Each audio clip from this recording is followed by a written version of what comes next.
네, 시청자 여러분, 구독자 여러분, 안녕하십니까. 신성하게 역사 이야기 시간입니다. 오늘은 김창룡 장군의 암살 사건에 대해서 얘기를 하려고 하는데요. 1956년도 1월 달에 특무부대장이었던, 지금으로 치면 국군 보안사령부 사령관격이었던 김창룡 소장이 암살당합니다. 그래, 이제 쏜 사람이 허태영 대령이었는데요. 서울지구 병사구 사령관이라 그래가지고 지금의 서울지방병무청장인데, 그때는 병사구 사령부라 그래가지고 병무청의 청장이, 지방병무청의 청장이 그 병무청 제도가 없었기 때문에 다 이렇게 현역 군인 대령들이었어요. 그래 이제 서울지방을 담당하던 허태영 대령이 쏜 건데, 허태영 대령이 뭐 단순히 쏘았다라고 보기에는 그때 당시에 권력 군의 1인자였던, 사실상 참모 총장을 뛰어넘는 1인자였던 뭐라 그래야 되나, 최고의 권력을 가진 김창룡 소장이 암살당하는 데는 뭐 배우가 있지 않을까. 그래 이제 뒤에 이제 조사를 하면서 허태영 대령의 부인이 뭐 이야기를 해가지고 뭐 이군 사령관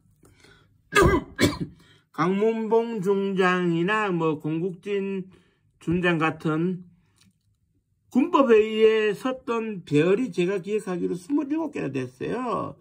별들의 잔치가 이제 벌어진 겁니다. 그런데 그때 당시에 제가 기억나는 것은 오른동 특무부대장실에 시신이 이제 안치가 돼 있었는데, 이 아침에 보고를 받은 이승만 대통령과 프란체스카 여사.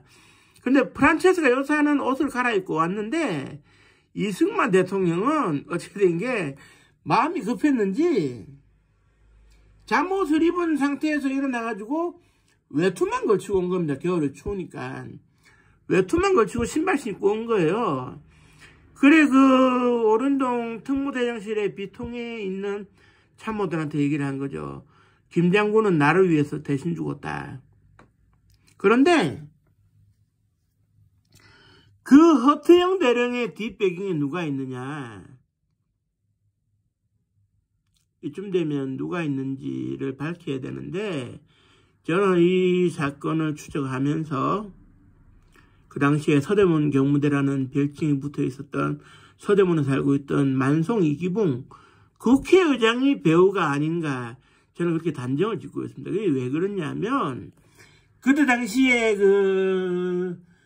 이기붕 의장의 측근이었던 도진희 의원이 구속된 사실도 있지만, 뭐가 있었냐면, 그때 당시에 고지식한 군인이었던 김창룡 장군이 이런 생각을 해요. 그때 경무대에서 이승만 대통령이 얘기를 합니다. 만송 이기붕 가지고 내 후계자로 삼는다고 할 것 같으면 부통령 후보가 되면 내 후계자가 되는 건데, 만송이 건강도 안 좋은데 내 후계자 되겠어? 이런 정치적인 뉘앙스를 풍깁니다.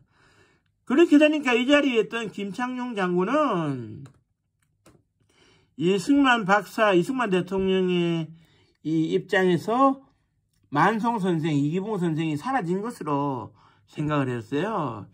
그런데 그때 누가 차기 부통령 후보로 나왔냐면, 소위 떴냐면, 누구냐? 양유찬 주미대사가 떴어요.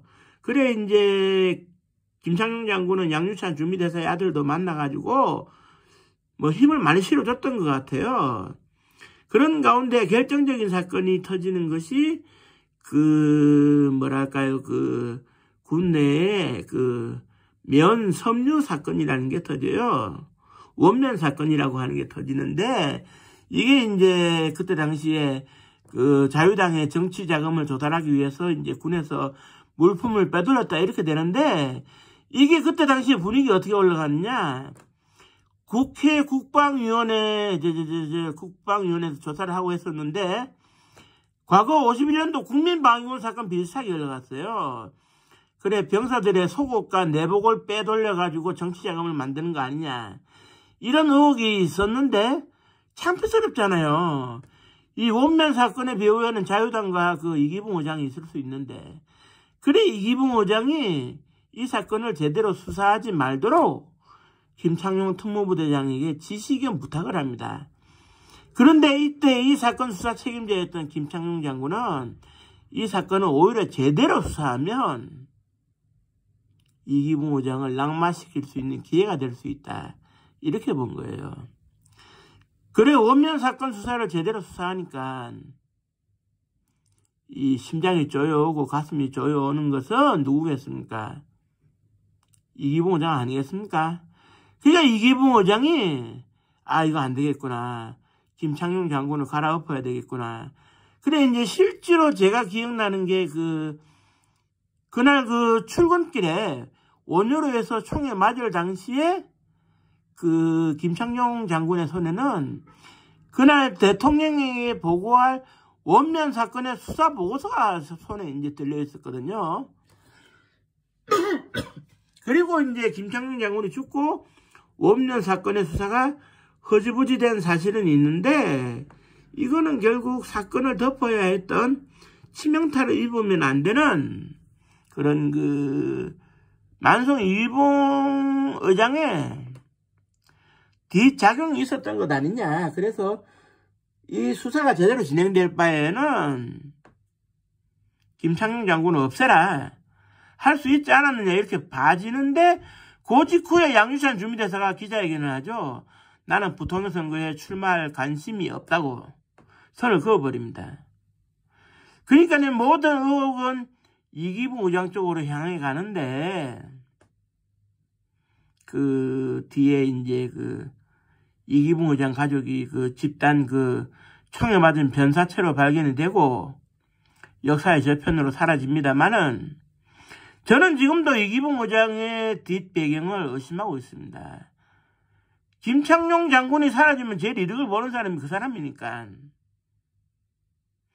그런 제1공화국의 권력 갈등이 있었다는 얘기입니다. 누구도 서로 간에 서로를 못 믿었어요. 곽영주 경무관은 곽영주 경무관대로 경무대 경찰서장으로서 이렇게 뭔가 또 점유하는 위치가 있고, 김창룡 특무부대장은 특무부대장으로서 점유하는 위치가 있고, 이승만 대통령의 후계를 노리던 이기붕 의장은 이기붕 의장대로 또 뒤 배경이 또 있고, 그런 복잡한 상황에서 그 일이 벌어졌으니까. 다만 지금은 역사 여든 저편으로 묻혀버렸는데요. 언젠가는 이것이 진실이 공표될 날이 있을 겁니다. 허태영 대령은 총을 쏜 하수인에 불과했다라는 것이 언젠가 드러나지 않을까 생각하는데요. 좀 더 구체적인 자료가 드러나면 제가 다시 방송을 해드릴 것을 약속드리면서 오늘 방송을 마치겠습니다. 감사합니다.